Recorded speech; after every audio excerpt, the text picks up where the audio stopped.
Selamat pagi, selamat berjumpa kembali di kelas Bahasa Indonesia. Pada pertemuan kali ini temanya masih sama, yaitu tentang pidato. Nanti akan kita bahas tentang teknik-teknik berpidato, kemudian kalimat-kalimat yang sering muncul dalam berpidato, contoh pidato, serta ciri-ciri kebahasaan dalam berpidato.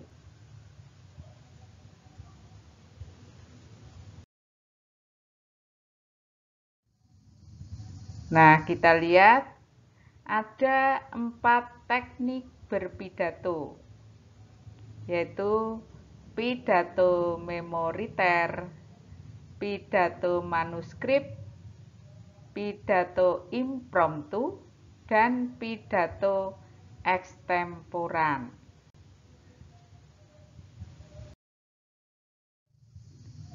Kita lihat satu persatu. Yang pertama, pidato memoriter, yaitu metode berpidato yang dilakukan secara hafalan. Pembicara menuliskan pidatonya terlebih dahulu, kemudian dihafalkan. Pidato ini sering dilakukan oleh anak-anak dalam pembelajaran bahasa Indonesia. Tugas berpidato biasanya mereka menuliskan naskahnya kemudian dihafalkan. Itu boleh, tetapi yang perlu diperhatikan adalah saat berpidato jangan sampai kelihatan kalau itu hanya hafalan. Jadi perhatikan juga ekspresi, intonasi, artikulasi, serta gesturnya, ya.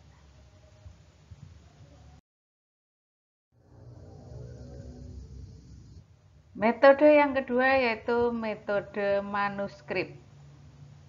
Dari kata manuskrip yang artinya naskah. Metode ini merupakan metode berpidato dengan membawa naskah. Jadi yang berpidato hanya membacakan naskah yang ada, biasanya pada pidato-pidato kenegaraan, karena memang sudah ada panduannya.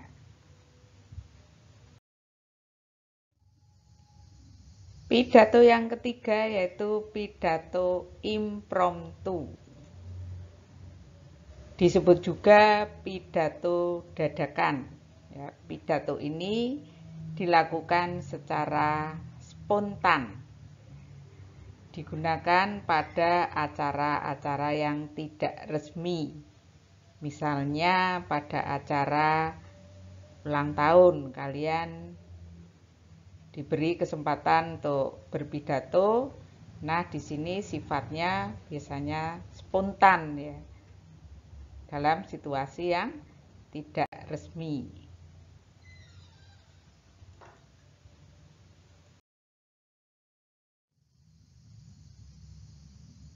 Pidato yang keempat yaitu pidato ekstemporan. Merupakan metode pidato dengan membawa catatan sebagai kerangka pidato. Catatan di sini digunakan sebagai pengingat urutan isi yang akan disampaikan. Nah, kalian nanti juga akan mendapat tugas berpidato dengan metode yang ini, yaitu menggunakan catatan sebagai kerangka pidato, sehingga tidak perlu menghafal, juga tidak membaca naskah secara keseluruhan. Anak-anakku yang saya sayangi, yang hebat-hebat, berikutnya akan kita dengarkan pidato Ibu Siti Anifah MPD dalam rangka penyerahan kembali siswa-siswi kepada orang tua.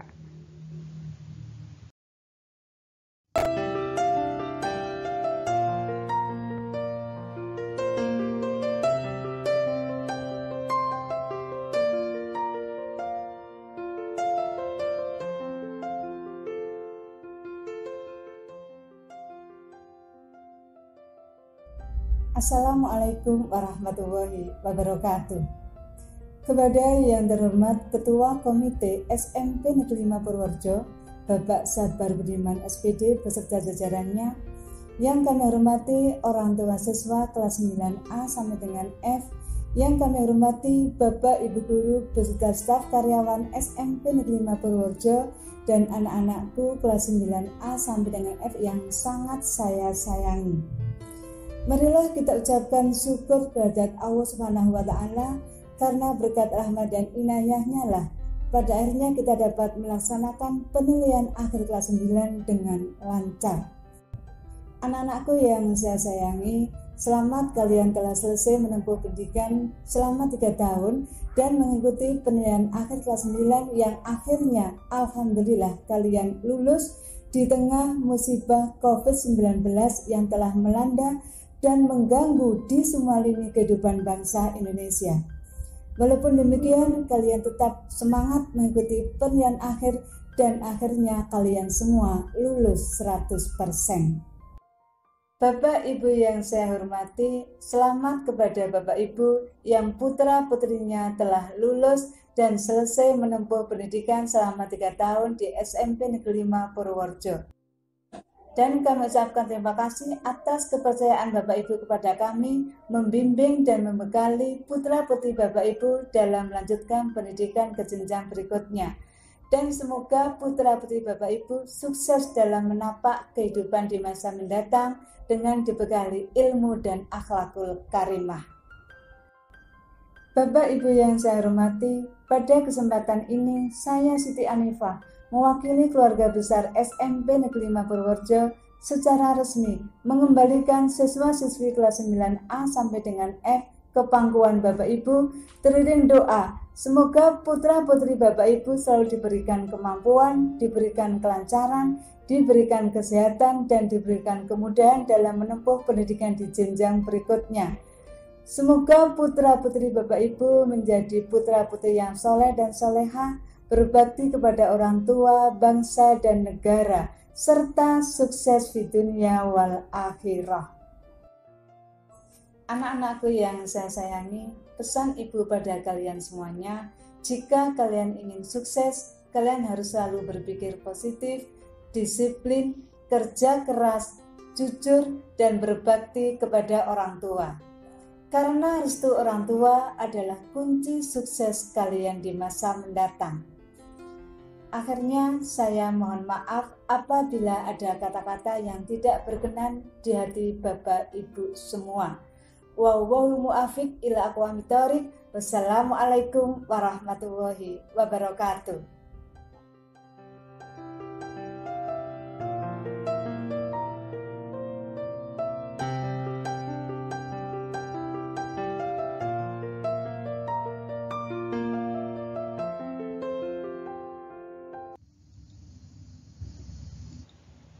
Kalau kita cermati kalimat yang sering muncul dalam pidato, itu ada 3 jenis, yaitu pertama kalimat saran yang berisi usul agar dapat dipertimbangkan oleh orang lain, menggunakan kata-kata sebaiknya, seharusnya, gitu ya. Kemudian kalimat ajakan berisi anjuran untuk diikuti pendengar. Misalnya menggunakan mari, marilah, ayo, mohon. Itu merupakan kalimat ajakan. Yang ketiga kalimat arahan berisi petunjuk kepada pendengar apa yang harus dilakukan.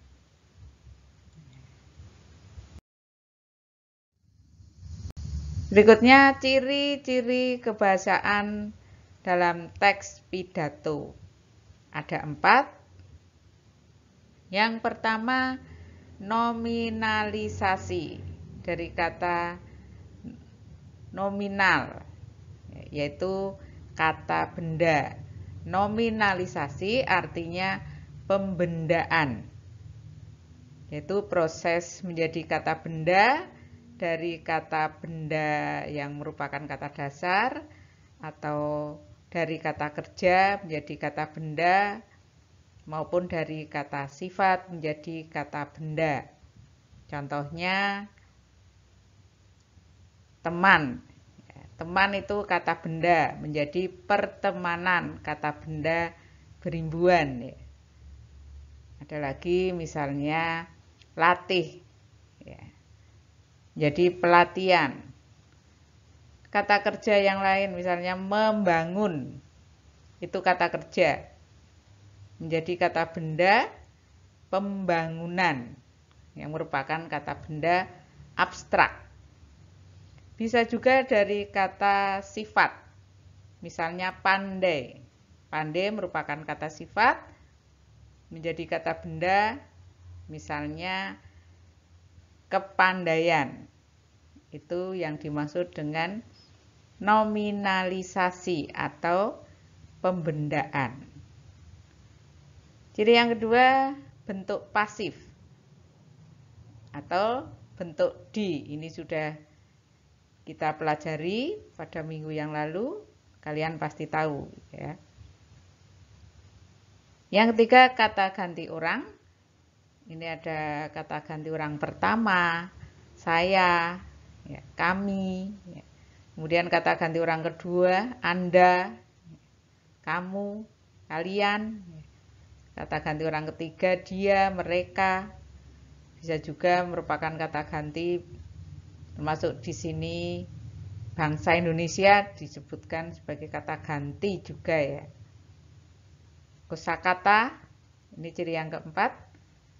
Dalam kosakata ada istilah teknis bidang tertentu, ada sinonim atau persamaan makna, ada antonim, perlawanan makna, kemudian ada kata-kata emotif, yaitu kata-kata yang membangkitkan emosi. Contohnya, coba Anda bayangkan, ya, coba Anda pikirkan, itu kata-kata yang membangkitkan emosi. Atau bisa juga merupakan kata tugas. Kata tugas contohnya ya konjungsi, itu juga merupakan kata tugas. Demikian anak-anakku, mulai dari tadi teknik berpidato, kemudian contoh-contoh pidato, sampai dengan ciri-ciri kebahasaan teks pidato.